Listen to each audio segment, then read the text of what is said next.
Om some शनिश्चराय नमः। आज शनि जयन्ती अनि मैले चाहिँ यो शमीको बिरुवा कति खोजेर बल्ल बल्ल भेटेको थिएँ नर्सरीमा। अनि ल्याएर सारिरहेको थिएँ अस्ति नै। अब आज शनि जयन्ती भएकोले गर्दाखेरि चाहिँ यसको वरिपरि झारहरू पलाएको थियो, मैले सफा गरेर यतिको बनाएँ। बेलुकी चाहिँ म आज पूजा गर्छु। मैले व्रत त लिएको होइन, र पनि अब एउटा विशेष दिनमा त यसो पूजा गरौँ न। अनि यो ढुङ्गा चाहिँ मैले त्यहाँ सफा गर्दाखेरि त्यही वृक्षको फेदमुनि भेटेर त्यहीँ राखेँ। त्यसपछि आज चाहिँ जोगी पनि आउनु भएछ कि। आज चाहिँ जोगीलाई दान गर्नु भन्ने चलन पनि छ नि त। अकस्मात आउनु भएकोले हरेक कुराहरू जुटाउन नसके पनि जे जस्तो छ त्यस्तै मैले दान दिएर पठाएँ। अनि यो चाहिँ दिउँसोको भिडियो हो। यहाँ मैले आलु उसिन्न बसाएको छु।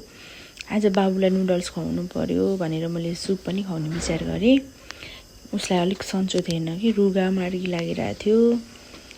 अनि त्यसपछि चाहिँ यहाँ रेडी हुँदैछ नुडल्स। आजको खाजा भनौँ न यो हुन्छ हाम्रो। अनि यहाँ मैले चाहिँ बाबुलाई खुवाउँदैछु। त्यसपछि चाहिँ बाबु एकछिन सुत्यो। अनि त्यसपछि मैले खानासाना बनाएर बेलुकीको कार्यतर्फ लागेँ। यहाँ पूजा गर्ने ठाउँमा मैले लिप्दैछु गोबरले। अनि यहाँ सामानहरू पनि रेडी गरिसकेँ। अब यो तोरीको तेलमा बाल्नुपर्ने हुन्छ दियो, तोरीको तेल। अनि यो कालो कपडा, कालो खाने प्रसाद होइन।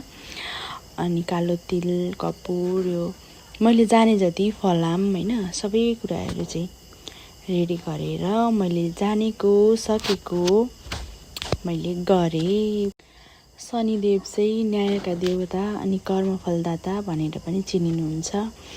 त्यही भएर कसैलाई अन्याय नगरौँ। लोभ, लालच, अरूप्रति ईर्ष्या, डाहको भावना, यस्ता सबै शत्रुहरूलाई नाश गरेर मेरो कर्म राम्रो बनाइदिनुहोस्।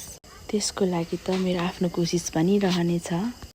यसरी नै मैले जानेको कुराहरू गरेँ। अनि यसरी नै आजको मेरो दिन पनि बित्यो। अनि हजुरहरूको आजको दिन कसरी बित्यो? आशा गर्छु राम्ररी नै बित्यो होला। यति भन्दै म चाहिँ बिदा हुन चाहन्छु। By by.